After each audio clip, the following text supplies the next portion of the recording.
But also, what she does do, and I do not critique this, but she accepts large checks, right? It's totally fine. We've accepted them in the past, but if you're running a really tough race, like sometimes people, you have to dial for dollars, right? You have to call people. The worst part. It's the worst part. This whole thing. Worst part. And so I'm very privileged in having support of our community that I do not have to do that. So she was at a big time fundraiser, and she doesn't accept corporate PAC money.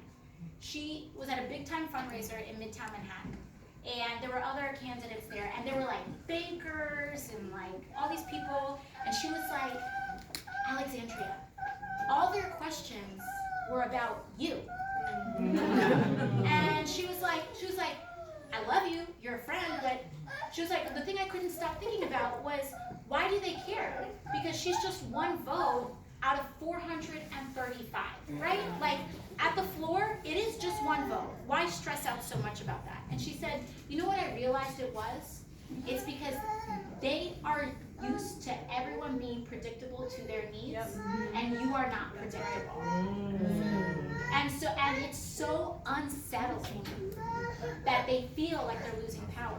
That is established, calcified power. It just is. And you are talking to two representatives that are against that. Still fighting against it. And still fighting against it. So it's important to recognize that concept, but again, we're going to come together. That's right. That's right. I'm just so concerned about terminology that alienates the 60 or 70% that's not too bright in this country. And they hear socialist or establishment and they say, oh, that scares the shit out of me. Well, And it shouldn't. Well, so But can we take it into account and then, And so I think one thing here too, and we'll move on because I know we're on to I'm sorry, that's no, nice it's fine. follow-up. But one thing here too is, you know what? I think another thing too is that, at least personally, I've come to the point of recognizing that our opponents are going to say whatever they want to say about us all the time. They call Obama a socialist. The thing I think is ironic is that, my first election was when I was 18 years old. And you know who I was voting for in that election? Barack Obama, when I was 18.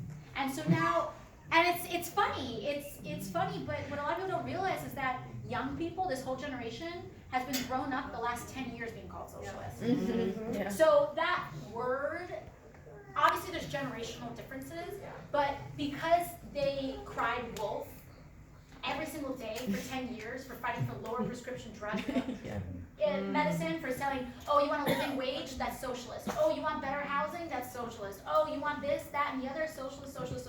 Apparently, if you want a better life for working people, you're a socialist. And